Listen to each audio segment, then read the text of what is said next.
भारतीय सेना में भर्ती के लिए नई व्यवस्था लागू कर दी गई है। रक्षा मंत्री राजनाथ सिंह ने तीनों सेना के प्रमुखों की मौजूदगी में आज अग्निपथ योजना का ऐलान किया है। इस योजना के भर्ती नियम तीनों सेना, थल, वायु और नौसेना के लिए लागू होंगे।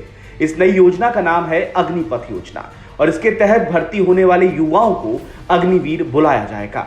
इस योजना के तहत 4 साल के लिए सेना में भर्ती की जाएगी। फिलहाल शॉर्ट सर्विस कमीशन के तहत सेना में भर्ती का न्यूनतम समय 10 साल का है। वहीं इस नई योजना के तहत ज्यादातर 4 साल बाद सेवा मुक्त हो जाएंगे, लेकिन कुछ अग्निवीर सेना में आगे भी बने रहेंगे। इस योजना को लागू करने से पहले दुनिया भर के कई देशों में होने वाली सेना भर्ती के मॉडल का अध्ययन किया गया है। वही अग्निपथ योजना के तहत भर्ती की क्या शर्तें हैं वो सब बताएंगे, लेकिन उससे पहले जान लीजिए इस योजना के कुछ फायदे। तो अग्निपथ योजना के अगर फायदों की बात करें तो इससे सैनिकों की कमी की समस्या कम हो सकेगी। इसके साथ ही सैनिकों पर खर्च भी कम होगा। जो सैनिकों पर अभी तक खर्च होता है वो कम हो जाएगा। इसके अलावा अभी 10 से 14 साल की नौकरी पर 5 से 6 करोड़ रुपए का खर्च आता है, जो कि एक बहुत बड़े हद तक कम हो जाएगा। इसके अलावा कम उम्र के सैनिकों की संख्या बढ़ेगी। आपको बता दें कि यहां पर जो भर्ती कराई जा रही है वो 17.5 से लेकर 21 साल के युवाओं की होंगी, तो ऐसे में कम उम्र के सैनिकों की संख्या भी यहां पर बढ़ेगी। इसके साथ ही अभी एक बटालियन की औसत आयु 35 से 36 साल है, तो इसके चलते, इस नई योजना के चलते अब एज प्रोफाइल भी कम हो सकेगा।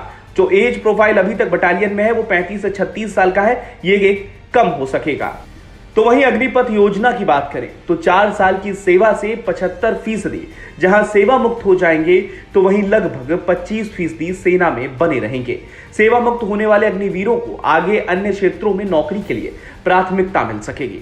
नौसेना में युवतियां भी इसके जरिए आ सकेंगी। योजना के तहत इस साल 46,000 अग्निवीरों को भर्ती किया जाएगा। इसके साथ ही अगर हम वेतन की बात करें तो जानते हैं कि कितना वेतन मिलेगा। तो प्रथम वर्ष महीनेवार वेतन की बात करें तो वो 30,000 होगा। हाथों में आने वाला जो वेतन रहेगा वो 21,000 होगा, कैश इन हैंड। वहीं दूसरे वर्ष की बात करें तो 33,000 महीनेवार वेतन होगा और इन हैंड वेतन जो होगा वो रहेगा 23,100 रुपए। तीसरे वर्ष की बात करें तो महीनेवार वेतन 36,000 रुपए रहेगा। हाथों में आने वाला वेतन होगा 25,580। चौथे वर्ष की बात करें तो 40,000 महीनेवार वेतन होगा और कैश इन हैंड रहेगा 28,000 रुपए। इसके साथ ही 4 साल की नौकरी छोड़ने के बाद युवाओं को सेवा निधि पैकेज दिया जाएगा, जो 11.71 लाख रुपए होगा। सेवा निधि को आयकर से छूट दी जाएगी। ग्रेच्युटी और पेंशन संबंधी लाभ यहां नहीं होंगे। फिलहाल के लिए इस खबर में इतना ही। अपडेट्स के लिए बने रहिए वन इंडिया हिंदी के साथ।